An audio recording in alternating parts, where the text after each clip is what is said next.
ఇస్లామీయ చరిత్రలో ఎంతమంది అయితే గొప్ప గొప్ప విప్లవాలను సాధించినటువంటి ముస్లింలు ఉన్నారో వారంతా కూడా క్రమం తప్పకుండా తహజ్జుద్ నమాజ్ని ఆచరించేవారు.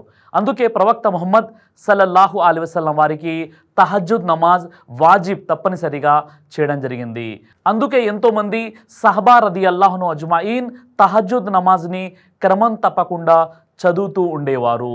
తహజ్జుద్ అనేది దాసునికి మరియు దైవానికి మధ్య ఒక పటిష్టమైనటువంటి సంబంధాన్ని ఏర్పరుచుతుంది.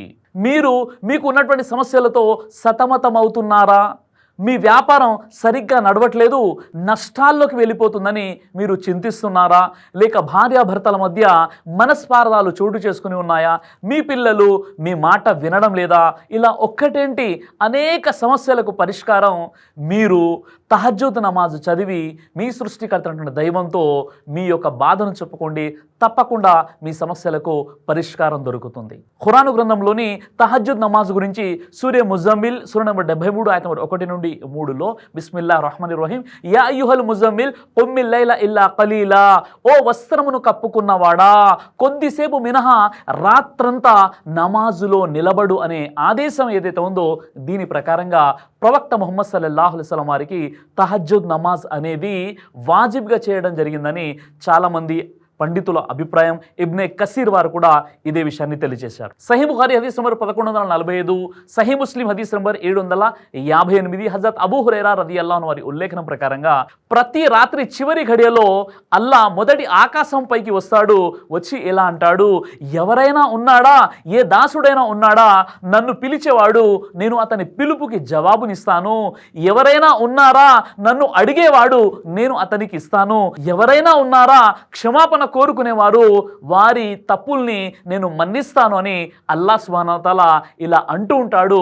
ప్రతి రాత్రి చివరి ఘడియల్లో దైవం మొదటి ఆకాశం పైకి వచ్చేసి తన దాసులకు జవాబు ఇవ్వడానికి, వారి ప్రార్థనలను ఆలకించడానికి, వారి సమస్యల్ని తొలగించడానికి, వారి పాపాలను క్షమించడానికి అల్లాహ్ సిద్ధంగా ఉంటాడు అని ప్రవక్త ముహమ్మద్ సల్లల్లాహు అలైహి వసల్లం వారు తెలియచేయడం జరిగింది. అబూ దావుద్ హదీస్ నంబర్ 5042, హజరత్ ముఆజ్ బిన్ జబల్ రదియల్లాహు అన్హు వారి ఉల్లేఖనం ప్రకారంగా ఒక విశ్వాసి రాత్రి పడుకునే ముందు వజూ చేసుకొని అల్లాను స్మరణ చేస్తూ అదేవిధంగా పడుకొని మళ్ళీ రాత్రి నిద్ర మేలుకొని అతడు కనుక అల్లాను ఏది కోరినా అల్లా అతనికి అది ప్రసాదిస్తాడు అని ప్రవక్త ముహమ్మద్ సల్లల్లాహు అలైహి వసల్లం వారు తెలియజేశారు.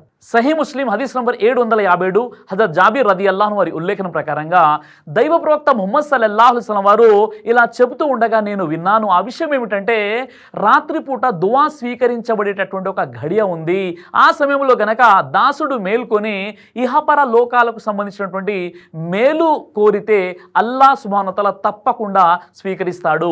ఆ ఘడియ ప్రతి రాత్రి కూడా వస్తుంది అని ప్రవక్త ముహమ్మద్ సల్లల్లాహు అలైహి వసల్లం వారు తెలియజేశారు. ఇది తహజ్జుద్ నమాజ్ యొక్క ఔన్నత్యానికి సంబంధించినటువంటి హదీస్. అంటే ప్రతి రాత్రి చివరి ఘడియల్లో ఆ యొక్క సమయం ఉంటుంది. అప్పుడు దాసుడు గనక మేల్కొని అతడు గనక దువా చేస్తే అల్లాహ్ సుబ్హానహు వ తఆలా తప్పకుండా అతని దువాను స్వీకరించడం జరుగుతుందని ప్రవక్త వారు తెలియజేశారు. సహీ బుఖారీ హదీస్ నంబర్ 1131, హజరత్ అబ్దుల్లా బిన్ ఉమర్ రదియల్లాహు అన్హు వారి ఉల్లేఖనం ప్రకారంగా అల్లాహ్ వద్ద నమాజులన్నిటిలోకెల్లా ప్రియమైనది హజరత్ దావుద్ అలైహిస్సలాం యొక్క నమాజ్. అల్లాహ్ వద్ద రోజాలన్నిటిలోకెల్లా ప్రియమైనటువంటిది హజరత్ దావుద్ అలైహిస్సలాం వారి యొక్క రోజా. దావుద్ అలైహిస్సలాం సగం రాత్రి నిద్రపోయేవారు, రాత్రి చివరి జాములో మేల్కొని అల్లాహ్ను ఆరాధించేవారు. అలాగే మళ్ళీ రాత్రి యొక్క 6వ భాగంలో ఆయన నిద్రపోయేవారు. ఇలా దినం తప్పి దినం ఉపవాసాలు పాటించేవారు అని చెప్పడం జరిగింది. ఇక్కడ దావుద్ అలైహిస్సలాం యొక్క ప్రత్యేకత తెలియజేస్తూ దావుద్ అలైహిస్సలాం వారు రాత్రి చివరి భాగంలో తప్పనిసరిగా మేల్కొని అల్లాహ్ను ఆరాధించేవారు. కాబట్టి ఆయన యొక్క ఈ ఆరాధన అల్లాహ్కు ఎంతో ప్రియమైనదని ప్రవక్త ముహమ్మద్ సల్లల్లాహు అలైహి వసల్లం వారు తెలియజేశారు. కాబట్టి ఏ దాసుడైతే రాత్రి చివరి ఘడియలో మేల్కొని అల్లాహ్ను ఆరాధిస్తారో దాని తహజ్జుద్ నమాజ్ అని చెప్పడం జరుగుతుంది.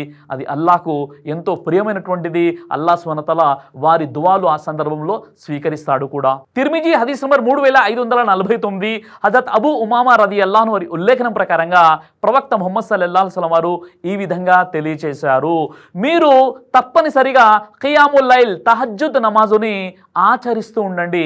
ఎందుకంటే ఇది మీ పూర్వీకులు మీ సజ్జనుల యొక్క పద్ధతి. ఈ తహజ్జుద్ నమాజ్ మిమ్మల్ని అల్లాహకు సామీప్యం చేస్తుంది, అల్లాహకు దగ్గరగా చేస్తుంది. అదేవిధంగా మీరు పాపాల నుండి దూరంగా ఉండడానికి కూడా ఇది సాధనగా ఉపయోగపడుతుంది. కాబట్టి మీరు తహజ్జుద్ నమాజ్ చదవండి అని ప్రవక్త ముహమ్మద్ సల్లల్లాహు అలైహి వసల్లం వారు తెలియజేశారు. ఇక్కడ 3 విషయాలు చర్చించబడ్డాయి. మొట్టమొదటి విషయం ఏంటంటే మన సజ్జనులు పూర్వీకులు ఎవరైతే ఉన్నారో వారి యొక్క సత్ సాంప్రదాయం తహజ్జుద్ నమాజ్. రెండో విషయం ఏంటంటే ఒక దాసుడు దైవానికి దగ్గరైపోవాలంటే, దేవునికి సామీప్యంగా ఉండాలి అంటే తహజ్జుద్ నమాజ్ చదవాలి. మూడో విషయం ఏంటంటే మనిషి పాపాలకు దూరంగా ఉండాలని కోరుకునే వ్యక్తి కూడా తహజ్జుద్ నమాజ్ని ఆచరించాలని ప్రవక్త ముహమ్మద్ సల్లల్లాహు అలైహి వసల్లం వారు తెలియజేశారు. ముస్నద్ అహ్మద్ హదీస్ నంబర్ 8507 హజరత్ అబూ హురైరా రదియల్లాహు అన్హు వారి ఉల్లేఖనం ప్రకారంగా ప్రవక్త ముహమ్మద్ సల్లల్లాహు అలైహి వసల్లం వారు ఈ విధంగా తెలియజేశారు, ఫరజ్ నమాజుల తర్వాత అన్నిటికంటే శ్రేష్టమైనటువంటి నమాజ్ రాత్రి చివరి ఘడియల్లో చదివేటటువంటి తహజ్జుద్ నమాజ్ అని ప్రవక్త ముహమ్మద్ సల్లల్లాహు అలైహి వసల్లం వారు తెలియజేశారు. సహీ ముస్లిం హదీస్ నంబర్ 738, సహీ బుఖారీ హదీస్ నంబర్ 1140 హజరత్ ఆయిషా రదియల్లాహు అన్హా వారి ఉల్లేఖనం ప్రకారంగా ప్రవక్త ముహమ్మద్ సల్లల్లాహు అలైహి వసల్లం వారు రాత్రి 13 రకాతులు చదివేవారు. అందులో విత్ర్ మరియు ఫజర్ నమాజ్ యొక్క సున్నతులు కూడా ఉన్నాయి అని తెలియజేశారు. అంటే ప్రవక్త ముహమ్మద్ సల్లల్లాహు అలైహి వసల్లం వారు 8 రకాతులు తహజ్జుద్ నమాజ్ చదివేవారు, 3 రకాతులు వితర్ నమాజ్ చదివేవారు, అదేవిధంగా 2 రకాతులు ఫజర్ నమాజ్ కంటే ముందు చదివేటటువంటి సున్నతులు చదివేవారు. ప్రతి 2 రకాతుల తర్వాత ప్రవక్త ముహమ్మద్ సల్లల్లాహు అలైహి వసల్లం వారు సలాం చేసేవారు అని హజరత్ ఆయిషా రదియల్లాహు అన్హా వారు తెలియజేస్తున్నారు. అంటే కంప్లీట్గా తహజ్జుద్ నమాజ్ ఏదైతే ఉందో ఈ తహజ్జుద్ నమాజ్ 8 రకాతులు, ప్రతి 2 రకాతుల తర్వాత ప్రవక్త ముహమ్మద్ సల్లల్లాహు అలైహి వసల్లం వారు సలాం చేసేవారు. వితర్ 3 రకాతులు. ఈ విధంగా ప్రవక్త ముహమ్మద్ సల్లల్లాహు అలైహి వసల్లం వారు 11 రకాతులు చదువుకున్న తర్వాత వేకువ జాము కంటే ముందు అంటే ఫజర్ నమాజ్ కంటే ముందు ఏదైతే సున్నతులు ఉంటాయో ఆ 2 రకాతుల సున్నతులు కూడా ప్రవక్త ముహమ్మద్ సల్లల్లాహు అలైహి వసల్లం వారు చదివేవారు. కాబట్టి ప్రవక్త ముహమ్మద్ సల్లల్లాహు అలైహి వసల్లం వారు ఫజర్ నమాజ్ కంటే ముందు ఏదైతే ఘడియ ఉంటుందో మనకు రాత్రి చివరి ఘడియల్లో ఆయన 8 రకాతులు తహజ్జుద్ నమాజ్ చదువుకొని అదేవిధంగా 3 రకాతులు వితర్ నమాజ్ చదువుకునేవారు. చివరికి ఫజర్ నమాజ్ కంటే ముందు చదివేటటువంటి 2 రకాతులు కూడా ఆయన కంప్లీట్ చేసుకునేవారు.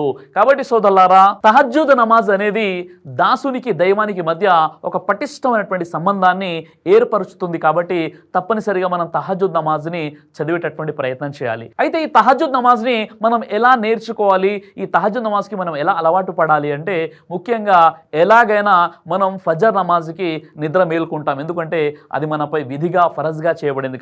కాబట్టి ఫరజ్ నమాజ్ కంటే ముందు ఒక 40 నిమిషాల ముందు లేదా కనీసం అరగంట ముందు, అజాన్ కంటే అరగంట ముందు మనం మేల్కొన్నట్లయితే లేదా 40 నిమిషాల ముందు మనం మేల్కొన్నట్లయితే మనం 8 రకాతులు తహజ్జుద్ నమాజ్ మనం చదవచ్చు.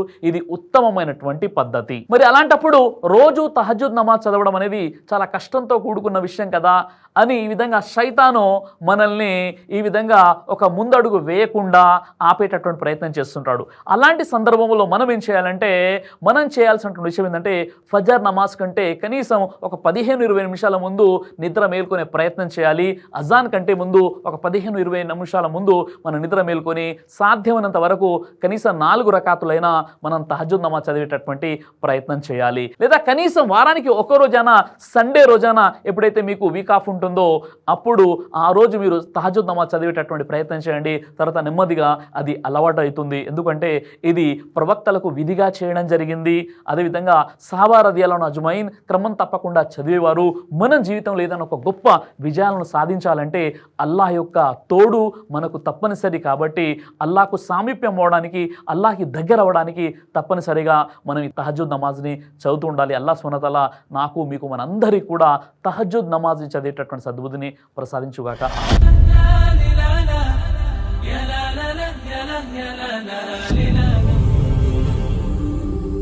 బ్రదర్ సిరాజ్ అని యూట్యూబ్ ఛానల్ని మీరు సబ్స్క్రైబ్ చేసినట్లయితే ఇన్షాల్లా దేవచిత్తం అయితే మీకు వీడియోస్ వస్తుంటాయి. అదేవిధంగా బ్రదర్ సిరాజ్ అనేటటువంటి ఫేస్బుక్ని కూడా లైక్ చేయడం వల్ల మీకు వీడియోస్ వస్తుంటాయి.